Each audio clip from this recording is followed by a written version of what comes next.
Salut à toi, futur breveté! Prêt à réviser un chapitre clé de l'histoire? Bienvenue sur Smart MOOC. Aujourd'hui, on plonge dans la décolonisation et la naissance de nouveaux États après la Seconde Guerre mondiale. C'est parti!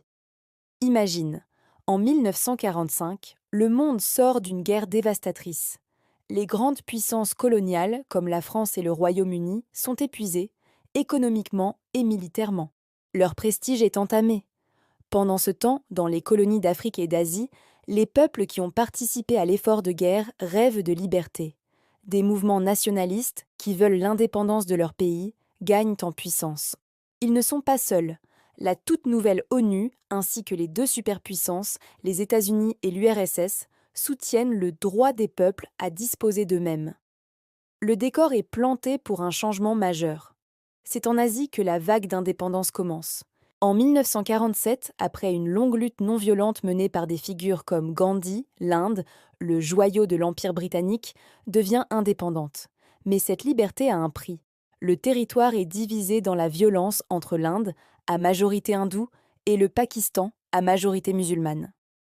Ailleurs, la Birmanie et l'Indonésie obtiennent aussi leur indépendance. Pour la France, la situation est compliquée en Indochine.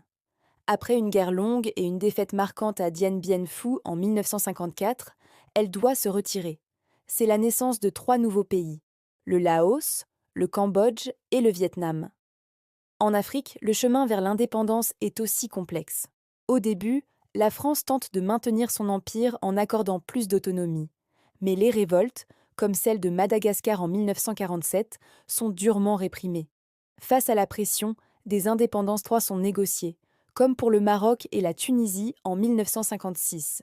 Mais le cas de l'Algérie est bien plus tragique.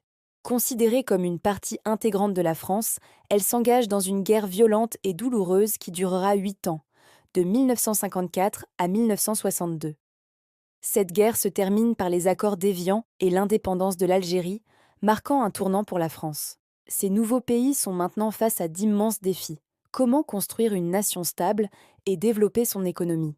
Politiquement, ils refusent de choisir un camp dans la guerre froide entre les États-Unis et l'URSS. En 1961, lors de la conférence de Belgrade, ils créent le mouvement des non-alignés pour affirmer leur propre voix. C'est l'émergence de ce qu'on appelle le tiers-monde. Ces jeunes nations doivent alors lutter contre la pauvreté et construire leur avenir sur la scène internationale. Voilà un résumé express pour tout comprendre sur la décolonisation. J'espère que cette vidéo t'a aidé. N'hésite pas à la regarder à nouveau avant ton examen. Si tu as aimé, laisse un pouce bleu et abonne-toi pour ne rater aucune de nos vidéos de révision.